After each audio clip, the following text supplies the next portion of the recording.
வணக்கம் நண்பர்களே, நம்ம நீங்கள் பார்க்க போகிறது டிஎல் லாட்டரியோட 8 மணி கெஸிங் பார்க்க போகிறோம். நேற்றுக்கு ரிசல்ட்டு 259. நம்ம கொடுத்ததில் ஆல் போர்டில் 2 பாஸ் ஆகிருக்கு, பி போர்டில் 5 பாஸ் ஆகிருக்கு. ஸோ பார்த்திங்கன்னா நமக்கு ஏபிக்கு பாஸ் ஆகிருக்கு, பிசி மட்டும் பாஸ் ஆகலை. ஸோ நம்ம 2 போர்டு கிட்ட கண்டுபிடிச்சிட்டோம், பட் ஒரு போர்டு மட்டும் மிஸ் ஆகிருக்கு. ஓகே, 8/4/2024 கெஸிங் பார்க்கலாம். 8 மணியோடது டிஆரோடது. ஆல் போர்டில் பார்த்தீங்க அப்படின்னா நமக்கு 5, அதுக்கப்புறம் 8 கிடச்சிருக்கு. ஸோ இதுக்கு நீங்கள் பவர் எடுத்திங்கன்னா 5க்கு 0 வரும், 8க்கு 3 வரும். ஸோ எப்பயுமே ஒரே மெத்தடை ஃபாலோ பண்ணுங்கள், அதுதான் உங்களுக்கு சேஃப்டி. ஏன் சொல்கிறேன்னா, நீங்கள் வந்து ஒரு 10 ஷோ நம்மளது பார்க்குறீங்கன்னா கண்டிப்பாக சிங்கிள் போர்டு வந்து மினிமம் 7 ஷோ பாஸ் ஆகிருக்கும். மேபி 3லேருந்து 2 ஷோ மட்டும் ஃபெயில் ஆகிருக்கும். அது நீங்கள் பார்த்தா உங்களுக்கே தெரியும். ஏ போர்டில் பார்த்தீங்கன்னா நமக்கு 3, அதுக்கப்புறம் 8 கிடச்சிருக்கு. பி போர்டில் நமக்கு 5, அதுக்கப்புறம் 3 கிடச்சிருக்கு. சரி, ஓகே, நான் விஷயத்தை சொல்கிறேன். அப்படின்னா ஒரே நம்ம இப்போ என்னோடய கெஸ்ஸிங் எடுங்க, என்னோடய இதுவும் கம்யூனிட்டி போஸ்ட்டும் பாருங்கள். ரீசெண்டாக டிஆர் 1 மணி மட்டும் எடுங்களேன். அப்போது ஒரு 3 நாள் கண்டினியூவாக பாருங்கள்.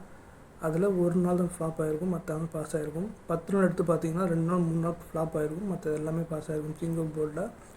ஸோ அதுக்கேற்ற மாதிரி நம்மளோட இதுவும் அனலைஸ் பண்ணிவிட்டு நீங்கள் நம்பர் போடுங்க, கண்டிப்பாக சேஃப்டியாக இருக்கும். ஓகேங்களா?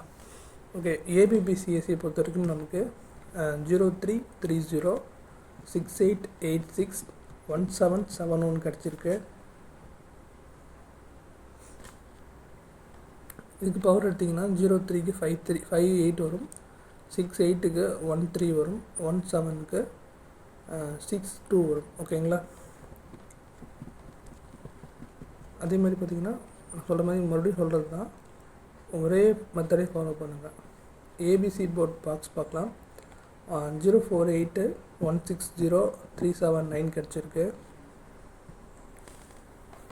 ஸோ இதுக்கு பவர் எடுத்திங்கன்னா 048க்கு 593 வரும், 160க்கு 615 வரும், 379க்கு பார்த்திங்கன்னா 824 வரும். ஓகேங்களா?